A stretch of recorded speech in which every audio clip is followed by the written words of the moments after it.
Pendengar yang berbahagia, kita sudah sampai di bab ke-6, yaitu membangun kepercayaan dan harga diri.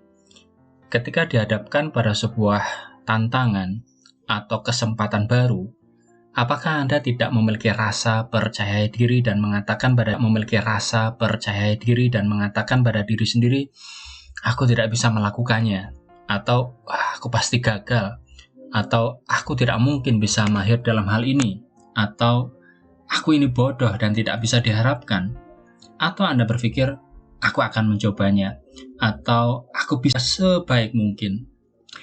Nah, keyakinan dan kepercayaan diri Anda berdampak cukup besar terhadap kemampuan Anda untuk mendapatkan apa yang Anda inginkan dan tujuan Anda.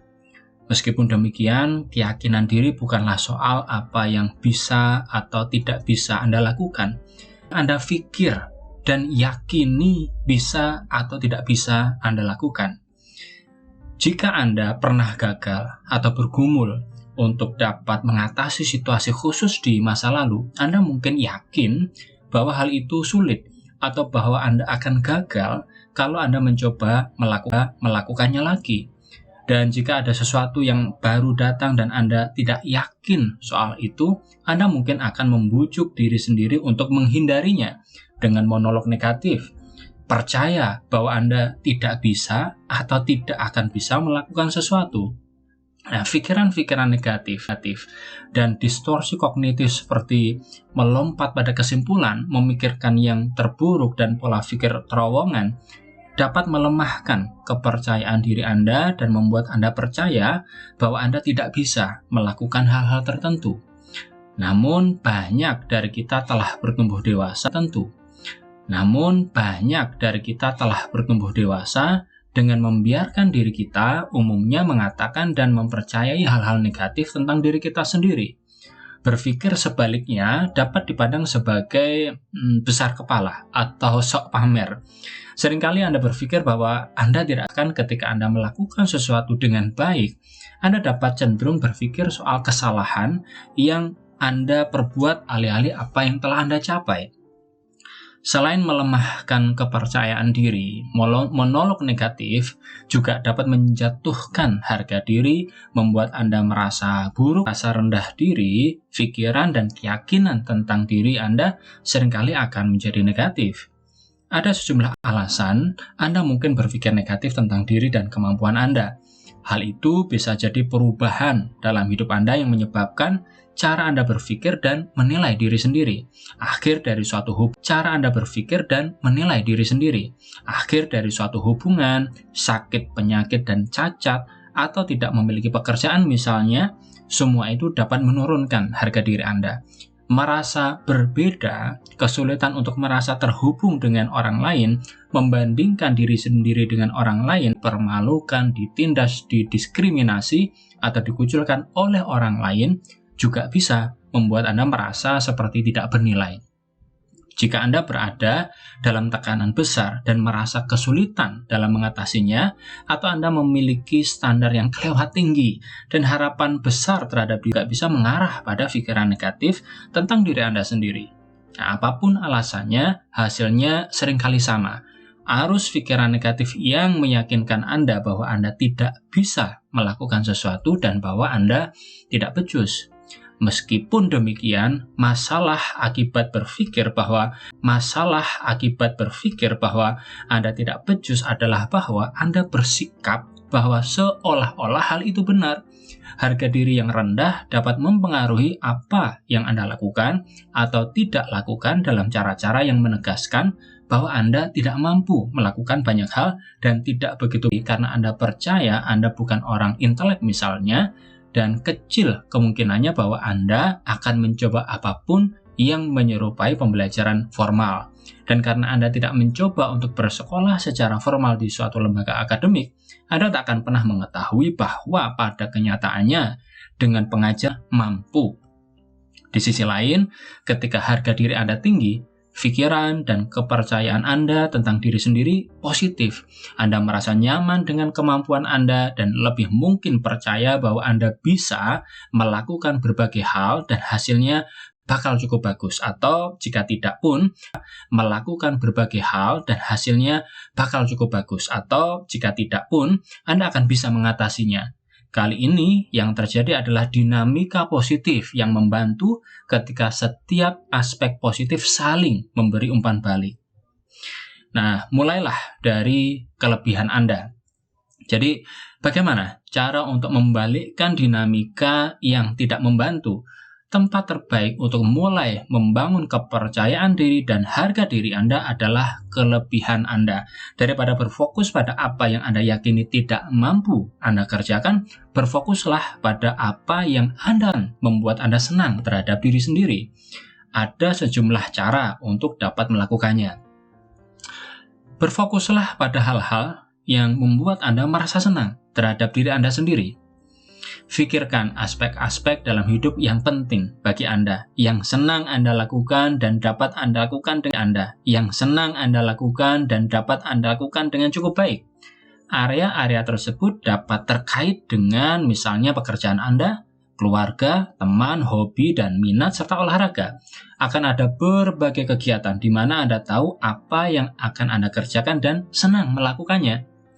Melakukan hal yang menjadi keahlian Anda dapat membantu membangun kepercayaan diri Anda dan meningkatkan harga diri Anda. Mengapa? Karena Anda bukan hanya percaya bahwa hal-hal itu adalah hal-hal yang Anda senangi dan dapat Anda lakukan dengan lumayan bagus. Anda juga tahu itu.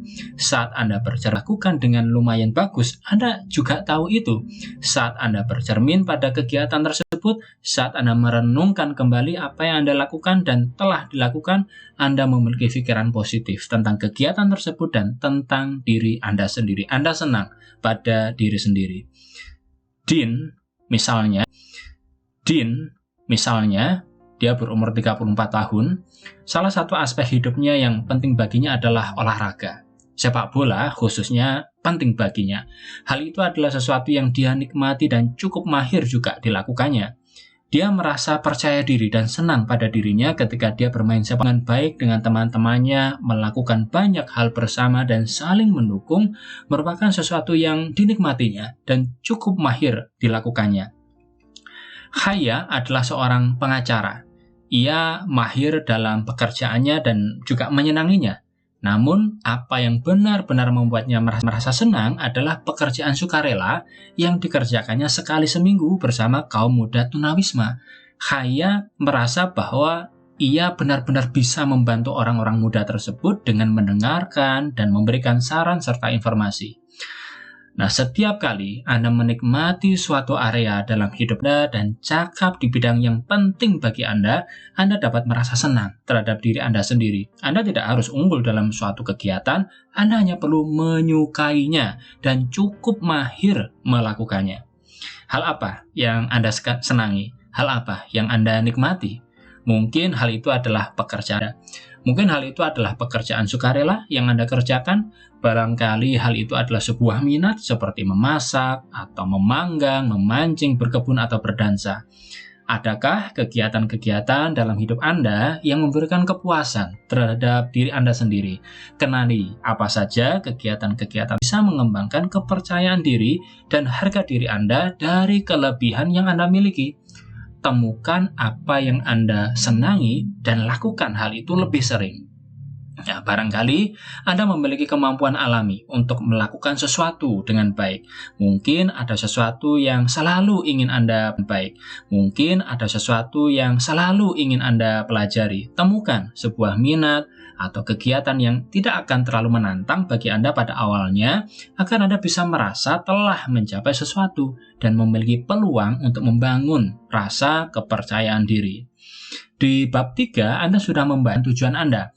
Melakukannya, yaitu mengupayakan dan mewujudkan berbagai hal, juga bisa membantu Anda mengembangkan harga diri dan kepercayaan diri Anda. Setiap langkah yang berhasil Anda ambil memberikan bukti yang membuat Anda meyakini bahwa Anda bisa berhasil. Pastikan untuk bercermin pada apa yang telah Anda kerjakan sesudahnya. Melakukan hal itu akan menghasilkan berkah berlipat ganda. Setiap kali Anda memikirkan untuk melakukan sesuatu yang menyenangkan, maka kerjakan hal itu, lalu bercermin atau refleksi dari hal itu. Maka kerjakan hal itu, lalu bercermin atau refleksi dari hal itu, otak Anda telah memperkuat jalur saraf positif tersebut 3 kali. Kenali kualitas-kualitas Anda. Satu cara lain untuk merasa senang pada diri sendiri dan apa yang bisa Anda kerjakan adalah dengan mengenali kualitas pribadi, karakteristik, dan atribut khas Anda. Cermati seluruh daftar berikut ini dan saat Anda melakukannya, centang setiap dan semua kualitas yang Anda miliki. Yaitu misalnya mudah beradaptasi, berjiwa petualang, kalem, berhati-hati, kooperatif, sopan, kreatif, ingin tahu, pasti, dapat diandalkan, bertekad, diplomatis, empatik, penghibur, energik, adil, tegas, fleksibel, ramah, lembut, baik hati, pekerja keras, ringan tangan, jujur, imajinatif, intuitif, disukai, logis, loyal, metodis, cermat, jeli, optimistis, tertata, supel, sabar, gigih, objektif, berpikiran terbuka, perseptif, praktis, seksama, realistis, menenangkan, andalan, tahan banting, banyak akal, bertanggung jawab, humoris, tulus, sosial, simpatik, bijak, menyeluruh, rapi, toleran, dapat dipercaya, lurus hati, pengertian. Nah, sekarang pilih 5 kualitas teratas Anda, 5 hal yang menurut Anda paling tepat menggambarkan pribadi Anda. Kemudian, yang menurut Anda paling tepat menggambarkan pribadi Anda. Kemudian, untuk setiap kualitas tersebut, tuliskan 1 atau 2 kalimat yang menggambarkan mengapa dan bagaimana Anda seperti itu. Misalnya, jika Anda merasa bahwa kesabaran merupakan salah satu kualitas Anda mungkin mengatakan banyak hal terjadi pada waktunya sendiri. Aku sabar terhadap para kolegaku yang butuh waktu sedikit lebih lama untuk membereskan pekerjaannya. Jika kualitas lain adalah ketekunan, Anda mungkin berkata, aku bisa terus menekuni sebuah tugas, khususnya saat dihadapkan pada kesukaran, dan terus melaksanakannya. Aku baru-baru ini melakukannya sewaktu meminta dengan tegas tentang perawatan kesehatan khusus yang menurutku aku butuhkan. Nah, dan jika dapat diandalkan merupakan salah satu kualitas Anda mungkin menulis, aku bisa dipercaya dan diandalkan untuk melakukan apa yang kujanjikan. Teman-temanku telah memberitahuku bagaimana mereka sangat menghargai kualitas yang satu itu. Ajukan pertanyaan kepada diri Anda untuk membantu menuliskan kualitas-kualitas baik yang Anda miliki. Misalnya, bagaimana kualitas itu? Kemudian, tantangan apa yang berhasil aku atasi dengan kualitas yang kumiliki itu? Lalu, bagaimana kualitas itu membantuku dalam pekerjaanku dan kehidupanku sehari-hari? Nah, ketika Anda memiliki rasa rendah diri, maka pikiran negatif Anda memutar balikkan hal-hal positifnya. Kenali kualitas-kualitas baik dalam diri Anda dan jelaskan bagaimana, mengapa, dan kapan kualitas yang Anda miliki dapat membantu Anda untuk melihat nilai diri Anda dan dengan demikian berkontribusi terhadap harga diri yang baik. Akui kualitas-kualitas positif Anda dan hal-hal yang mahir Anda lakukan. Biasakan diri Anda untuk mengenali dan memikirkan hal-hal positif tentang diri Anda dan berikan persetujuan terhadap pribadi Anda sendiri. Penegasan diri. Anda mungkin pernah menemukan gagasan tentang penegasan positif atau afirmasi positif sebelumnya. Suatu penegasan atau afirmasi pada dasarnya adalah sebuah pernyataan positif bahwa hal itu benar. Jenis penegasan yang mungkin pernah Anda baca atau dengar biasanya pertanyaan atau pernyataan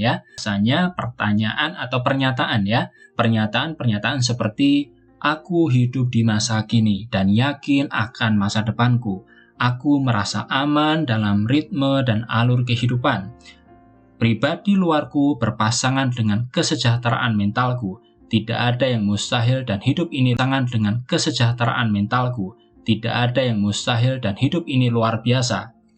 Semua itu boleh-boleh saja, oke-oke saja, tetapi agar suatu penegasan, peneguhan, atau afirmasi dapat berfungsi secara efektif untuk Anda, maka penegasan tersebut dengan diri Anda. Penegasan atau afirmasi tersebut harus bersifat pribadi dan dapat Anda yakini. Dengan latihan di atas, di mana Anda mengidentifikasi suatu kualitas diri Anda dan menggambarkan bagaimana dan mengapa Anda menjadi seperti itu, Anda menciptakan peneguhan pribadi ini lebih mungkin menjadi efektif bagi Anda karena sifatnya personal. Jadi, ciptakan peneguhan, penegasan, atau afirmasi terhadap pribadi Anda sendiri. Tuliskan hal itu dan simpan di tempat yang mudah Anda baca saat dan ketika Anda membutuhkannya. Orang-orang positif. Karl Marx berkata begini, "Surround yourself with people who make you happy, people who make you laugh, who help you when you are in need, people who genuinely care. They are the one is just passing through." Begitu kata Karl Marx.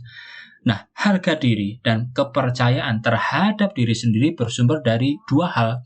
Keduanya bersumber dari apa yang Anda yakini tentang diri Anda dan bagaimana menilai diri Anda. Kedua hal tersebut juga berasal dari apa yang tampaknya orang lain yakini tentang Anda dan bagaimana mereka menilai Anda. Di sepanjang hidup, Anda akan berjumpa dengan berbagai macam orang yang berbeda dalam banyak hal. Namun, ketika berkenaan dengan bagaimana mereka dapat mempengaruhi harga diri dan kepercayaan diri Anda, orang lain dapat masuk dalam salah satu dari dua kutub, yaitu radiator atau saluran penguras. Orang-orang yang dikategorikan sebagai radiator, mereka memancarkan kehangatan dan hal-hal positif. Sedangkan saluran kecewa atau marah, bersalah atau merasa sebel, mereka menguras energi Anda. Kesengsaraan, kritik, dan keluhan mereka menenggelamkan Anda dalam kenegatifan. Nah, orang yang paling banyak menghabiskan hidup bersama Anda dapat membuat perbedaan besar dan bertindak. Anda memerlukan radiator dalam hidup ini. Orang-orang yang positif lebih mungkin merespon Anda dalam cara-cara yang positif pula, sehingga dengan demikian membuat Anda berpikir positif tentang diri Anda sendiri dan juga dunia di sekeliling Anda. Jika Anda memiliki perasaan rendah diri, mungkin ada orang-orang yang dekat dengan Anda yang baik sengaja maupun tidak, sadar maupun tidak sadar, mendorong kepercayaan dan pendapat negatif tentang diri Anda sendiri yang kemudian Anda pegang. Jadi penting untuk dan mengambil tindakan untuk menghentikan perlakuan yang seperti itu. Kata-kata kecil. Dahulu kala ada segerombolan kata kecil yang mengadakan sebuah perlombaan lari. Tujuannya adalah untuk berlari, berjingkat, dan melompat ke puncak sebuah menara yang sangat tinggi. Banyak yang berkerumun di sekitar menara itu untuk melihat perlombaan tersebut dan bersorak memberikan semangat kepada para kontestan. Perlombaan pun dimulai. Tidak ada satupun dalam kerumunan tersebut yang benar-benar percaya bahwa kata-kata kecil tersebut dapat mencapai puncak menara. Mereka berteriak, "Oh, itu terlalu sulit. Mereka tak akan pernah bisa sampai ke puncak dan tidak mungkin menara itu terlalu tinggi." Kata-kata kecil itu mulai berjatuhan satu demi tinggi. Orang-orang terus berteriak, "Itu terlalu sulit, terlalu sukar, tidak ada yang akan berhasil melakukannya." Lebih banyak lagi kata-kata kecil yang menjadi lelah dan akhirnya menyerah. Namun, ada seekor kata yang terus memanjat lebih tinggi dan lebih tinggi lagi. Kata ini tidak mau menyerah, dan dia berhasil sampai di puncak menara. Semua orang ingin tahu bagaimana kata ini bisa berhasil mencapai prestasi yang hebat itu. Apa rahasianya? Rahasianya adalah kata itu tuli. Nah, menjauhkan diri dari orang-orang yang negatif atau mengeluarkan mereka dari hidup Anda sepenuhnya bukanlah hal yang selalu bisa dan praktis untuk dilakukan. Namun, yang bisa Anda lakukan adalah mengurangi mengurangi waktu yang Anda habiskan di sekitar mereka dan memperbanyak waktu yang Anda habiskan bersama kaum rakyat Anda. Nah, siapa saja orang-orang yang positif dalam hidup Anda? Siapa yang terlintas dalam pikiran Anda ketika Anda menjawab pertanyaan-pertanyaan di bawah ini? Seseorang yang bisa aku hubungi di saat kritis. Seseorang yang membuatku merasa senang pada diriku sendiri. Seseorang yang membuatku benar-benar bisa menjadi diriku sendiri. Seseorang yang menghargai pendapatku. Seseorang yang memberitahuku sudah sebagus apa keadaanku. Seseorang yang bisa aku ajak bicara saat aku merasa khawatir. Seseorang yang dan memikirkan apa yang sedang aku lakukan. Seseorang yang membuatku tertawa dan bisa aku ajak bersenang-senang bersama. Seseorang yang berbagi minat atau hobi yang sama denganku. Seseorang yang memperkenalkanku pada ide, minat, atau orang-orang baru. Seseorang yang bermurah hati membagi orang baru. Seseorang yang bermurah hati membagi waktu, ide, pemikiran, atau sumber daya yang mereka miliki. Anda mungkin punya orang yang berbeda-beda atau sejumlah orang untuk setiap situasi atau 1-2 orang yang sama dapat saja sesuai untuk situasi yang berbeda. Berpikirlah secara lebih luas. Orang-orang positif dalam daftar Anda tidak harus berupa teman atau keluarga saja, mereka bisa saja kolega ataupun tetangga Anda. Orang yang bisa Anda ajak bicara saat Anda merasa khawatir misalnya, bisa jadi profesional yang Anda temui seperti yang menyediakan layanan bantuan lewat telepon. Mungkin seseorang yang memperkenalkan Anda pada ide dan minat baru adalah seorang pembuat film dokumenter seperti David Attenborough. Barangkali ada seseorang di radio atau TV yang membuat Anda tertawa. Orang yang menginspirasi Anda untuk Anda baca, orang yang menginspirasi Anda bisa jadi seseorang yang telah Anda baca di buku dan berhasil mengatasi kesukaran atau berhasil meraih sesuatu meskipun terasa hampir mustahil. Bahkan, tokoh panutan merupakan salah satu sumber kepositifan. Tokoh panutan adalah orang-orang yang memiliki karakter dan kualitas yang menginspirasi kita. Kita semua mencari hal-hal yang berbeda dari seorang panutan, tetapi mereka seringkali adalah orang yang mempraktikkan apa yang mereka ucapkan dan yang bersedia untuk menindaklanjuti keyakinan dan nilai-nilai mereka.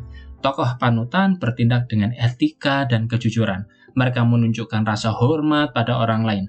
Tokoh panutan seringkali menjadi sumber inspirasi karena mereka berhasil mengatasi kesukaran dalam hidup mereka sendiri dalam satu jakun atau dengan menemukan solusi kreatif terhadap berbagai masalah dan kesulitan yang mereka hadapi. Kita mengagumi orang-orang yang seperti itu. Kabar positif. Nah, selain meminimalkan kontak dengan orang-orang negatif, kurangi seminim mungkin jumlah kabar negatif dalam hidup Anda. Meskipun terus mengikuti berbagai kisah penting dapat membuat Anda tahu, membentuk pendapat, dan membuat Anda dapat mengambil bagian dalam berbagai diskusi, di zaman yang syarat informasi seperti sekarang ini, dalam sekejap saja hidup Anda bisa dipenuhi dengan tidak relevan atau tidak diperlukan. Anda jarang mendapatkan informasi yang lebih baik, hidup Anda tidak menjadi lebih baik, dan Anda jarang merasa lebih baik atas diri Anda sendiri, orang lain, atau dunia di sekitar Anda karena membaca informasi negatif berlevel rendah. Bahkan, dampak informasi bermutu rendah, yaitu kalori kosong, yang memberi Anda dorongan energi tetapi kemudian menurunkannya dan membuat Anda merasa buruk. Anda tentu tidak ingin menjejali tubuh Anda dengan makanan bermutu rendah. Lalu kenapa menjejali benak Anda dengan pikiran-pikiran berkualitas rendah? Lingkaran kekhawatiran versus lingkaran kendali. Dalam bukunya The 7 Habits of Highly Effective People atau 7 kebiasaan orang-orang berefektivitas tinggi, Stephen Covey menjelaskan konsep lingkaran kekhawatiran dan lingkaran pengaruh. Lingkaran kekhawatiran adalah area yang tidak dapat membuat kita membuang-buang waktu dan energi jika kita terjebak di dalamnya, dibuat tegang bahkan khawatir olehnya. Serangkaian besar peristiwa, misalkan di ekonomi misalnya, perang dan terorisme, perilaku para selebritis ataupun skandal politik masuk dalam lingkaran kekhawatiran tersebut. Anda tidak punya banyak kendali atas atau bahkan sama sekali tidak dapat mengendalikan peristiwa-peristiwa tersebut, tetapi hal itu dapat dengan mudah mengonsumsi informasi lebih banyak tentangnya. Hal itu menguras waktu dan energi Anda dan dapat membuat Anda merasa stres, bahkan merasa tidak berdaya dan negatif, hanya karena Anda tidak punya banyak kendali atau tidak dapat mengendalikan kejadian-kejadian tersebut. Nah, lingkaran pengaruh di sisi lain merupakan area yang memang dapat Anda kendalikan. Hal itu melibatkan berbagai permasalahan dan kejadian yang dapat Anda pengaruhi dalam hidup Anda sehari-hari. Jika tersebut, Anda berpaling pada area di mana Anda dapat lebih mengontrol dan mempengaruhinya. Tujuan, sikap, keahlian yang Anda kembangkan, apa yang Anda pelajari, apa yang Anda baca, dengarkan, dan lihat, apa yang Anda makan, frekuensi berolahraga yang Anda kerjakan, dan seterusnya. Anda bisa melakukan sesuatu tentang berbagai permasalahan dan kejadian yang ada dalam lingkaran pengaruh Anda. Ketika Anda memberikan sebagian besar waktu dan energi Anda pada lingkaran pengaruh itu, Anda lebih mungkin merasa positif terhadap diri Anda sendiri, karena dapat memprakarsai dan mempengaruhi diri Anda sendiri. Karena dapat memprakarsai dan mempengaruhi sebuah perubahan. Sebagian besar dari kita memiliki sejumlah sumber informasi yang dapat kita hilangkan dari hidup tanpa merugikan kehidupan kita dalam bentuk apapun. Ketimbang mengonsumsi apapun yang sudah siap tersedia dan menguras energi Anda, buatlah lebih banyak pilihan sadar tentang apa yang Anda baca, tonton, dan dengarkan. Carilah kisah-kisah tentang orang-orang yang menginspirasi Anda. Jangan membaca orang-orang yang digambarkan sebagai korban, di mana fokusnya ada pada ketidakadilan situasi mereka, dan tidak ada satupun yang tampaknya bisa diselesaikan. Orang yang berhasil mengatasi kesukaran mereka, apa yang telah membantu mereka untuk mengatasinya dan kemudian bangkit kembali. Apakah itu kemampuan mereka untuk menemukan hal-hal positif dalam kesukaran yang mereka hadapi? Anda memerlukan tokoh panutan yang positif dalam hidup Anda. Jadi, tonton dan bacalah kisah-kisah atau pidato yang memotivasi. Tonton dan bacalah kisah-kisah atau pidato yang memotivasi. TED Talk misalnya, itu menginspirasi, mendidik, dan juga memotivasi. Saat terhubung di dunia maya, Anda dapat menemukan berbagai situs web yang didedikasikan untuk berbagi kabar-kabar yang menginspirasi dan positif dari berbagai belahan dunia, misalnya dailygood.org, huffingtonpost.com, goodnewsnetwork.org, positivenews.org.uk, sunnyskies.com. Jadi menjauhlah dari judul-judul berita negatif dan tentang berbagai hal yang berubah buruk. Sebagai gantinya, carilah kisah-kisah menggembirakan yang merayakan hal terbaik dalam hidup, dan carilah inspirasi dari kebaikan dalam dunia di sekeliling kita. Secara ringkas, 1. Kepercayaan diri bukanlah tentang apa yang bisa atau tidak bisa Anda kerjakan. Kepercayaan diri adalah tentang apa yang Anda percaya bisa atau tidak bisa Anda lakukan. 2. Pikiran negatif dan distorsi kognitif dapat melemahkan rasa percaya diri dan harga diri Anda, kemampuan Anda. 3. Ketika Anda memiliki harga diri yang tinggi, pikiran Anda tentang diri Anda positif, Anda merasa senang terhadap kemampuan Anda lebih mungkin meyakini bahwa Anda bisa melakukan banyak hal dan mengatasi berbagai kesulitan. Hal itu merupakan dinamika positif ketika setiap aspek saling memberikan umpan balik positif. Yang keempat, mengerjakan sesuatu yang Anda senangi dan yang mahir Anda kerjakan dapat membantu membangun rasa percaya diri dan juga meningkatkan harga diri Anda. Jadi temukanlah hal yang Anda senangi dan kerjakan hal itu lebih sering. Biasakan diri Anda untuk mengidentifikasi dan memikirkan hal-hal positif tentang diri Anda dan ciptakan persetujuan terhadap pribadi Anda sendiri. Yang keenam, minimalkan orang-orang negatif dan kabar-kabar negatif dalam hidup Anda. Carilah berbagai kisah dan berita positif tentang orang-orang yang menginspirasi Anda. Yang ketujuh, berfokuslah pada lingkaran pengaruh Anda. Ketika Anda memberikan sebagian besar waktu dan energi untuk lingkaran pengaruh tersebut, Anda lebih mungkin merasa positif karena Anda dapat memprakarsai dan mempengaruhi